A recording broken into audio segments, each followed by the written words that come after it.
এটা হচ্ছে হামাগেরে বাড়ি। আর হামাগেরে বাড়ির মধ্যে আমি মনে হচ্ছে রাত জাগা পাখির মতো বসে আছি।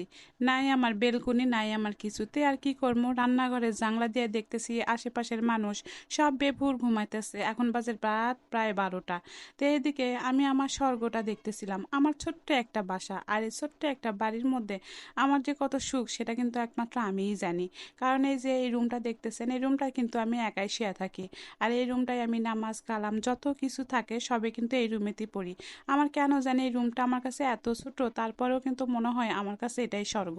ওই যে বলে না মানুষ যে আল্লাহ যা দেয় তাই লিয়ে সবে শান্তিতে থাকতে হয়।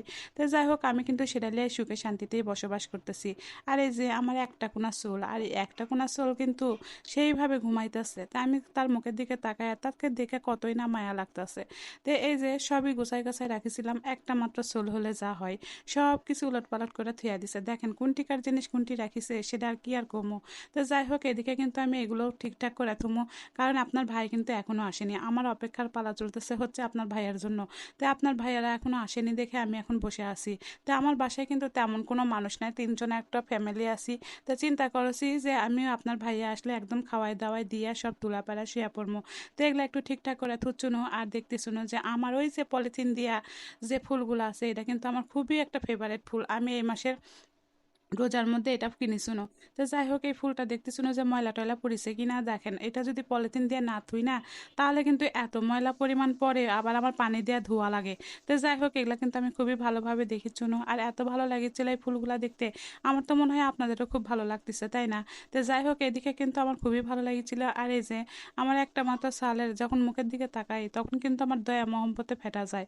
তো যাই হোক, ওক দেখে যে আমার এত ভালো লাগে যে যখন ওই ঘুমায় তখন মনে হয় যে ওর গোটা মুখে খালি মায়া জড়িয়ে আছে।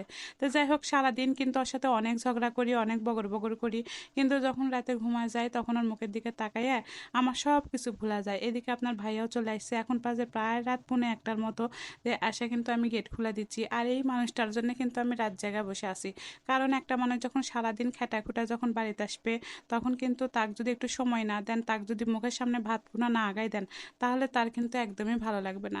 তো যাই হোক, এই আমার চুলকুনার অভ্যাস, যখনই বাপ আসবে, যত রাতেই বাপ আসুক না কেন, তখনই কিন্তু উঠবে। আর বাপের অভ্যাস, যখনই সে আসুক না কেন, তার চুল যদি না তুলে তাহলে তার আর শান্তি পায় না।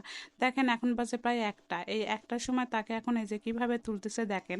এই রকমই করে প্রতিটা দিন প্রতিটা রাত। যখন রাত বাজে 1টা, তখন মনে হয় যে আমার বাড়িতে মনে হয় মেহমান, বা আমার বাড়িতে মনে হয় যে একদম কেবল একটা সন্ধ্যা লাগলো, এরকম একটা ভাবভঙ্গি মনে হয়। আশপাশের মানুষ সবাই ঘুমায়, আর আমি ঘুমাই রাত 2টার সময়। তো বাসায় তেমন খাওয়ার মতো কিছুই ছিল না, তরকারি আজকে ভর্তা ভাত রান্ধিছিল।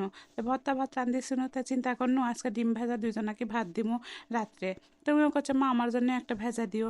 তো এদিকে পুরি লিয়ে আসিছে, সেও কিন্তু পুরি খাওয়া শুরু করে দিছে। আমি এখন করছি তুই ভাত খাবো না পুরি খাবো? তো শুরু করছে আমার জন্য হালকা একটু ভাত তো থুইও, আমি কিন্তু একটু ভাতও খামো। তো যাই হোক, ওর জন্য কিন্তু থুয়া দিচ্ছি। আর এদিকে কিন্তু দুজনের জন্য 2টা ডিমও ভেজা